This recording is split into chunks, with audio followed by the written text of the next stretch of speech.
It's the Final Word Daily with Adam Collins and Geoff Lemon for the Advanced Hair Studio, the world leaders in hair restoration. We've seen a test match finish before lunch on the third day. Geoff, tell us how that happened, all, please, in the space of 30 seconds. Australia lasted 11 balls, the last two got out quickly. Sri Lanka came out 109 behind. Dimuth Karunaratne, 17 off the first over from Mitchell Starc. Oh, they're going to make a go of it. No, they're not. He got out. 2 wickets for Mitchell sweeps and Nathan Lyon gets busy. He takes 4 and then Travis Head comes on at the end and does an outrageous, ridiculous cameo. 4 for 10 he took with some shredding off breaks. Australia win before lunch on day 3. I think we thought there was a chance at different points this could be a 3-day test match, but that was before the rain and the wind yesterday. I think we probably reconciled ourselves to the fact that it would be into 4 days. And then Sri Lanka are bowled out in 22.5 overs the second time around. They go after Starc initially. They've got a deficit of 109. For the briefest moment, you're thinking, well, they'll counter-attack as well. The problem was when the ball got spinning, when they brought the slow bowlers on, Lyon and Swepson. Which was immediately, because Lyon opened the bowling. And then Swepson came on after 2 expensive overs from Starc.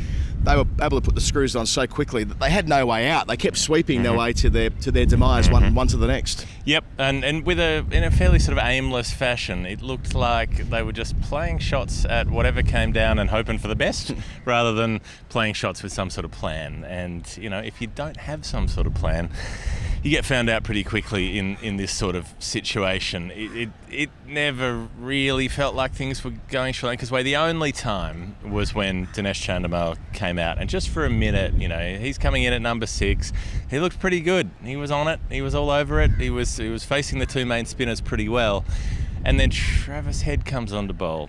And you're not expecting a whole lot from Travis Head. And you're not expecting Travis Head to bowl an off break that pitches about 1.2 metres outside the off stump and then turns through the gate to knock off the leg bail. I mean, absurd bowling, and Chandimal was just deeply confused. It reminded me of the delivery that Michael Vaughan bowled to Sachin Tendulkar, wasn't it, all those years ago in 2002, where you kind of don't expect a batter to be able to generate that many revs on the ball, and so he did. And yeah, sure, favourable conditions and all the rest of it, but boy, he gave it a rip. And that glorious moment where the ball goes through the bat and pad and Travis Head's eyes light up and the sounds through the effects mic, through the stump mic, when they realised what Travis Head had done. I probably should have realised before that it was his first test wicket. He's been used quite a lot of times at this level, but never breaking through. 4 in the space of 2.5 overs, 2 in 4 balls to start. What a life. 4 for 10. 4 for 10. 4 for 10. Yeah. West Indies, stumps, Boxing Day 1981. 4 for 10, there's a nerd pledge for you. There you go. Glenn Maxwell would have taken 5 for 9. I'm just saying. He would have. He would have. I could have felt it in my heart, but he wasn't there. He did subfield a bit, got out there, got the baggy green on again, so that was nice. I did see him wearing his test shirt over there, doing some photos with his family a moment ago, wearing the Maxwell 32 test shirt. I'm thinking to myself, I hope we get to see it again, but even though Head will be assessed on his batting first, I don't think that his 4 for 10 will make the decision either way. It can't. But they also can't drop him on the basis of one innings. Yeah, it's tricky. I think I don't think they will leave him out, by the way. But if they're looking for a permission structure, if he bowls 2 overs, none for 22, it's easier than 2.5 overs, 4 for 10. Exactly. You will get smashed by a bunch of people if you do it. And there's the old Australian why change a winning 11. Look, Cameron Green wasn't called upon to bowl in the Test match. Patrick Cummins didn't bowl himself in the second innings at all. We'll come to that later in the Hall of Fame. I think about the detail on that, but I thought you would. But they didn't need more bowlers. I remember in the first innings we were thinking, well, they don't have a backup spinner. If the Sri Lankans see out some time from Swepson and Lyon, they don't really have a reliable someone else to come on, but they didn't need them. Those two did the job in the first innings. And the Travis Head thing was basically just party time. It was, have a go. You might as well have a go. Oh, you got one? Stay on. Oh, you got another one. All right, well, we won't take you off then. It wasn't necessary. They didn't need Travis Head at that point because Nathan Lyon was bowling gorgeously. Yeah, Trav time, party time, excellent. That's how it felt with him at the end when, there's nothing he could have really done wrong there. When the game was there to be won, really the game was there to be won yesterday with the way Australia batted, having a lead of 101 overnight. But Nathan Lyon, 5 wickets on the first day, robbed of a 5th in the second, finishes with match figures of 9 for 121, I think it was, if I've got my sums right. I think it was 4 for 31 the second time around. And 10 wicket matches don't come along all that often. He's only got 3 of them in his career. Could have had another, except for bloody Travis Head. Well, he's always in there. We celebrated Nathan Lyon on the field at Lahore after the final day of that test when he took 5 to win them the series there with Pat Cummins. And we should do so again today because he went past Rangana Herath, 433. went past Kapil Dev, 434. He finishes, I think he's on 436. Yep, so he's only 3 away from Dale Steyn. He moves into the top 10. 7 away from Ravichandran Ash. Oh, that'll be interesting next week. Yeah, okay. So this is... Because Ashwin won't play this week, but we don't expect he will. That's starting today. That test match couple of between hours. India and England will be starting later today at the time of recording. Ashwin on 442, not expected to play. I mean, he could if there's a late injury or something, but they said they were likely to go with Jadeja and the quicks. India, some people have been telling me they play Bangladesh for 2 tests in December, but Australia... They always play for Bangladesh for a couple of tests at some point. You can always find time to pop through Bangladesh for a couple of tests, unless you're Australia, and then you can't. But Australia have 5 tests at home. So at the point that Lyon and Ashwin come head-to-head, potentially, if they're both fit in February next year, they might be on exactly the same test wickets. Right. Like Murali and Warne here in 2004. That's what I was thinking. Yeah. It's the less sexy version because it's finger spinners and nobody cares about finger spinners. But Murali and Warne, they're all over the ground. You won't be able to see, but in the background here, their faces are all over the ground. Their hands are on the trophy, that sort of weird, creepy, disembodied hands thing. That it's the trophy that is most likely to kill you. Like, it's the trophy that's most likely to be haunted if there was one, because it's just, like you see it coming to get you down the hallway, those little hands creeping down late at night. But this is the finger spinner version. They're in the contest. They're in the tussle. Ashwin went past Lyon when Lyon couldn't get to 400. He was stuck on 3 in the 390s for about 2 years, and Ashwin soared past him, and now Lyon's reeled him in a bit. Like the peloton, it's like the Tour de France. Given their careers have kind of been at the same time, I think Ashwin debuted a year before. Maybe it should be called the Lyon-Ashwin Trophy. Sorry, Alan. Sorry, Sunil. They're good players, but they didn't play loads and loads against each other. No. Whereas these two have played, it'll be like 8 or 9 series by the time they're done. They played more against each other than both of them at Richards. We're going to cop it in the comments for suggesting Sunil Gavaskar, one of the demigods of Indian cricket, comes off a trophy. But you know what I'm trying to say. It's not about him, it's about my love for Ashwin. I think he's had his go. Gavaskar, he's had his time. Everybody's told him how good he was. They all gave him a birthday cake on air. Yes. He's had a good run. Make way. You've got to make way for the next generation of trophy namer afterers. So with Lyon, goes into the top 10. And it's nice that it happened here, the ground where it all started. The story is so well known, but to go from, literally being on the roller for the 10-11 Ashes Test match at Adelaide, to be playing in the next series Australia played in Sri Lanka, here at Galle, wicket first ball, 5 for it the first time of asking, to take 9 here on his return. Between times, this is what I wanted to come to, 2016, he bowled very poorly in Galle and very poorly across the 3 Test match series, and he admitted as much himself. He kind of retaught himself how to bowl for subcontinental conditions after that misadventure. Went to India, took his 8 for 50 at Bangalore on the first day. It was good all the way through. In Bangladesh, took 22 wickets at Spit later in 2017. This is the next series they've played in conditions like that. Pakistan was concrete. The UAE's the UAE. This is his next series in, spinning Asia as opposed to kind of flat Asia. And it was a reminder that he has retaught himself how to dominate in these conditions, take responsibility. It was a brilliant performance. In any other week, he'd have been player of the match, if not for the fact that Green scoring 77 the way that he did was crucial to Australia having the first innings lead to start with. But, Lyon, I guess, was the second player of the match, if you like, and we'll celebrate that. And I think you can easily make the case to say that Lyon was the one who set up the match in the first innings by not letting Sri Lanka get a decent first innings score when they might have done. But it was interesting that it wasn't his sort of undercutting the ball, ugly bowling stuff that got him results here. He was going over spin, he was getting bounce, and it was the bounce that was really doing players in. That was what was making them flinch, making them pull away. Sweep. Yes. We talked yesterday about having a plan, and if sweeping's your plan, go with it. It couldn't have been all of their plans. Some of them must play another way than just sweeping at everything. I don't... Chandimal's the only one who came down the pitch a few times. That's right. And he was the one who looked the most composed until he got blindsided by that Travis Head delivery. But the Karunaratne one, because he was going pretty nicely, but he plays a sweep shot to a ball that's too far off the deck by the time he sweeps at it. Bottom edge, really good catch from Alex Carey, who's kept really well in these conditions as well. So it's another little tick for Australia. They'll be feeling like everything's gone their way. When we finished up off air, I went into the corridor and I passed Brad Haddon in the hall. I said, short and sweet, and he just said, it was perfect. It was perfect. And for an Australian player, it was perfect.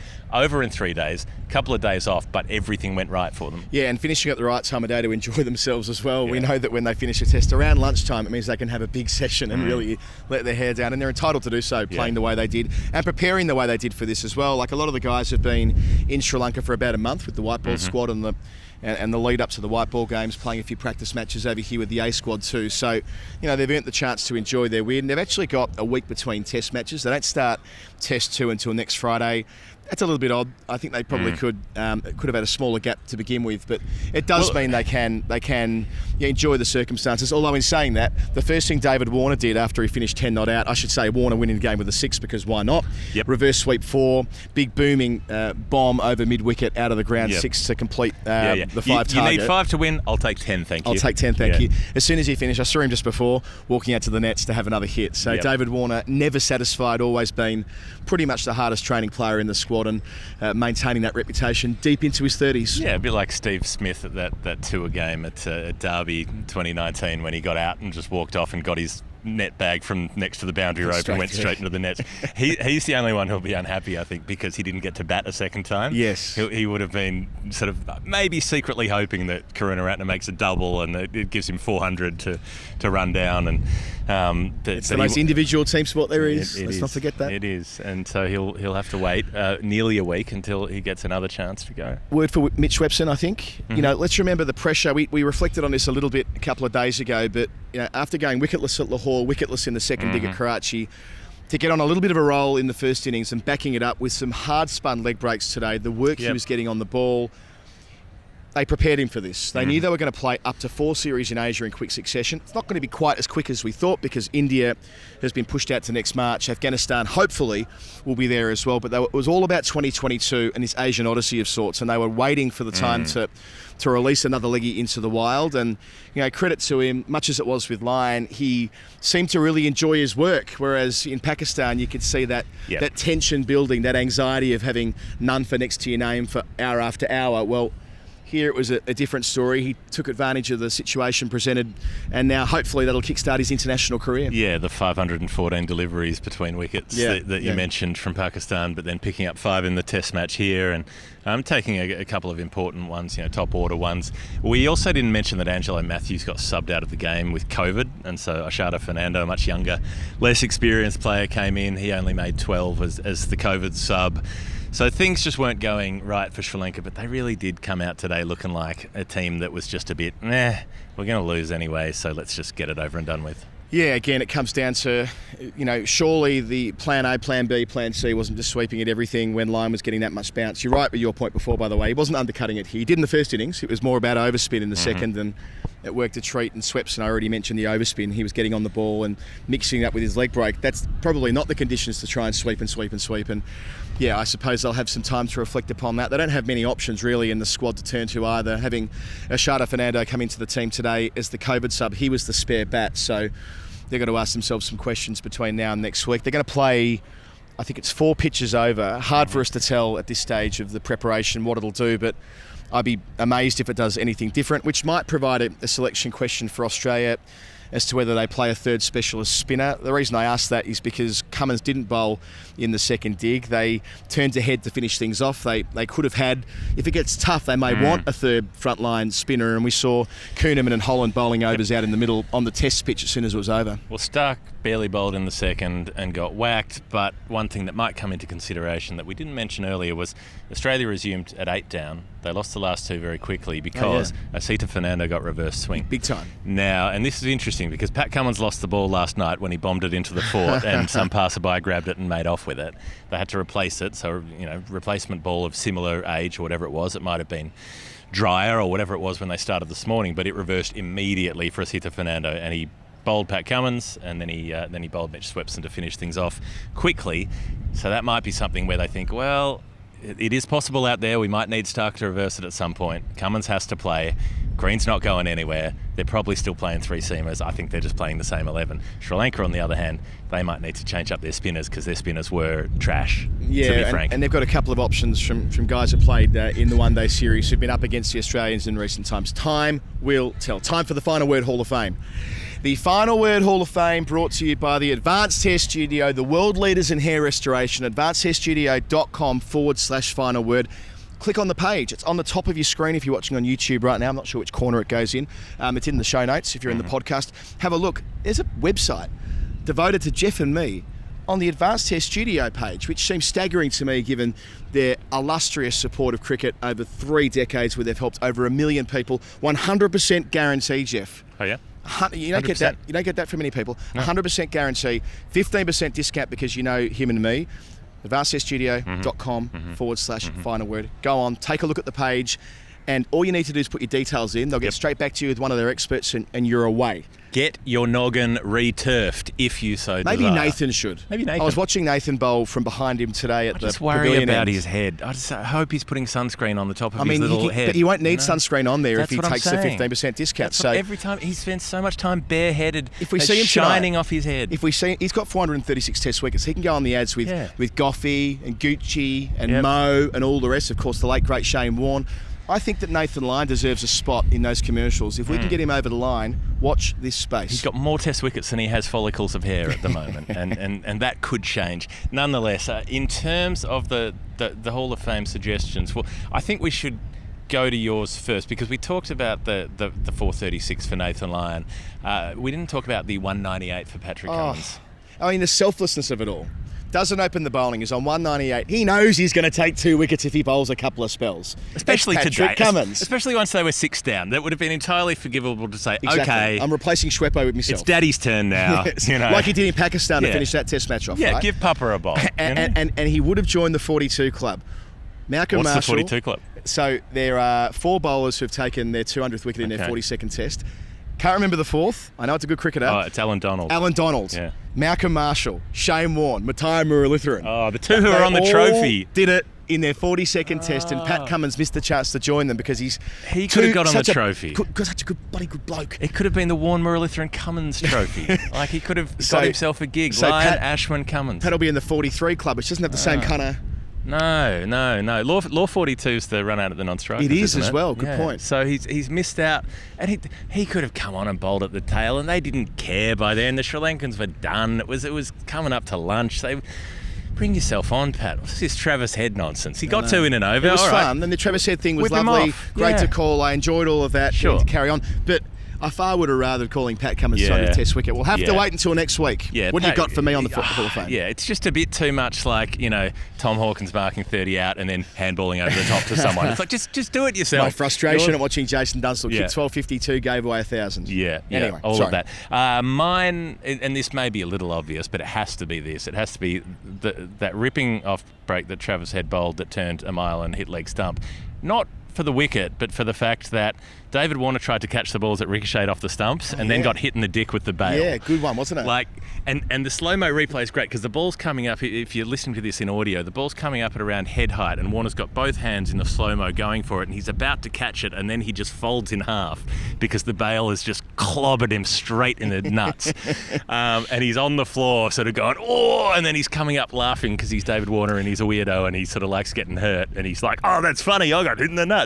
If you can laugh at yourself. me dick, as Ben Stokes said a couple of years ago. Famously. That'll be on his tombstone, Ben Stokes. Oh, me dick. But, I felt like that was David Warner through and through. He can even, if you can laugh at yourself being hit in the nuts, you have a good sense of humour. Staying in the nether regions, we've been quite the critical. Netherlands, if you will. The Netherlands, where I was a couple of weeks ago. They finished on Morgan's career. Julian from the History of Netherlands podcast, who joined us, well, he lives in Amsterdam, told me all about the distinction between Holland and the Netherlands when I was over there. So the Low Countries. The Low Countries, yes. So a nice reference there.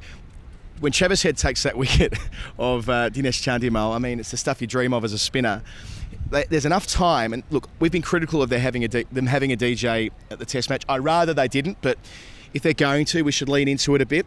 Probably not going to change before the second Test.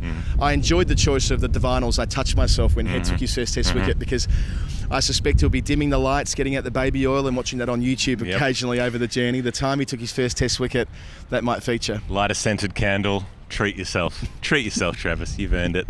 I think that's the show. I think it is for Advanced Test Studio. AdvancedTestStudio.com/final word. Click the link in the notes or the one above our heads if you're watching on YouTube. If you haven't been watching on YouTube, we filmed this in cinematic mode on my iPhone, fancy. which should look quite nice with the fort kind of over our left shoulders and the team rooms over our right. So jump on YouTube, watch and share it with your mates. If you like what we do, patreon.com/the final word. We have 2 days off in terms of the Daily Show, although there will be one from Edgbaston later from Daniel Norcross and Henry Moran making his final word co-hosting debut. I'm pretty sure he's been on the show. He's been an interview subject. He hasn't been a host. So they'll be there at Edgbaston for England, India. That'll also appear on YouTube. And Geoff and I are going to rack up a bunch of interviews between now and the next Test match, which starts a week from now. So you can listen to us on Storytime and watch us again on the weekly show. That's it. It's been the Final Word Daily. Australia victorious in 920 deliveries by 10 wickets. That's the 13th quickest Test match completed. We missed that in the Hall of Fame as well. Yes, 920 deliveries. So there have been lots of draws that got rained off after 20 overs or whatever it was. But in terms of matches where there was a win and a loss, because one team had to do one and one had to do the other, there have only been 12 faster Test matches. Nice place to leave it. Final Word Daily for Advanced Test Studio. The experts in hair restoration. Yeah. See ya.